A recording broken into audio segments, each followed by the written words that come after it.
स्थानीयवासी र जनप्रतिनिधिहरूले लामो समयदेखि उठाउनु भएको आवाजलाई सम्बोधन गर्दै सरकारले सिर्सिया नदी प्रदूषित बनाउने 12 वटा ठूला उद्योगहरूमाथि कडा कारबाही गरेको छ।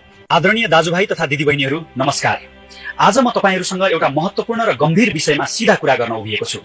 हामीले लामो समयदेखि विकासका नाममा वातावरणको विनाश र नाफाको नाममा देशका नदीनालाहरूमाथि भइरहेको खेलवाडलाई चुपचाप सहँदै आयौं।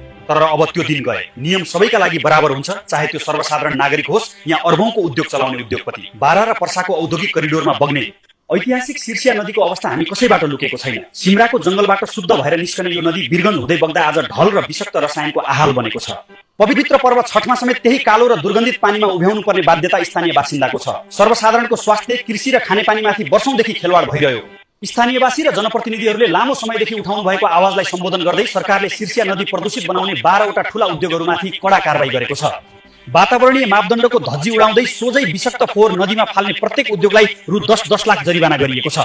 जरिवानामा परेका उद्योगहरूमा जगदम्बा स्टिल, हुलास स्टिल, शिवशक्ति घिउ उद्योग, सुशील वनस्पति, Annapurna vegetable products, Ashok still लगायत अन्य उद्योगहरू रहेका छन्। यी सम्पूर्ण उद्योगहरूमाथि कारबाही अगाडि बढाइएको छ। म ती उद्योगी साथीहरूलाई प्रश्न भन्न चाहन्छु, जरिवाना तिरेर मात्र तपाईहरुको दायित्व सकिँदैन।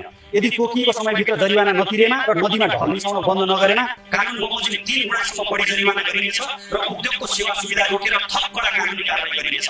हामी उद्योग र रोजगारको विरोधी होइनौं। देशमा उद्योग चल्नुपर्छ, रोजगारी सिर्जना हुनुपर्छ। तर उद्योग चलाउने नाममा नागरिकको बाँच्न पाउने मौलिक हक खोज्न र हाम्रा नदीहरूलाई विष बनाउन पाइँदैन। हरेक उद्योगले अनिवार्य रूपमा आफ्नो फोहोर पानी प्रशोधन संयन्त्र चलाउनै पर्छ। यो सुरुवात मात्र हो। सिर्सिया नदी मात्र होइन, बागमती, विष्णुमती, मेचीदेखि महाकालीसम्म देशका कुनै पनि नदीनाला र वातावरण प्रदूषित गर्ने जो कसैलाई छाडिने छैन।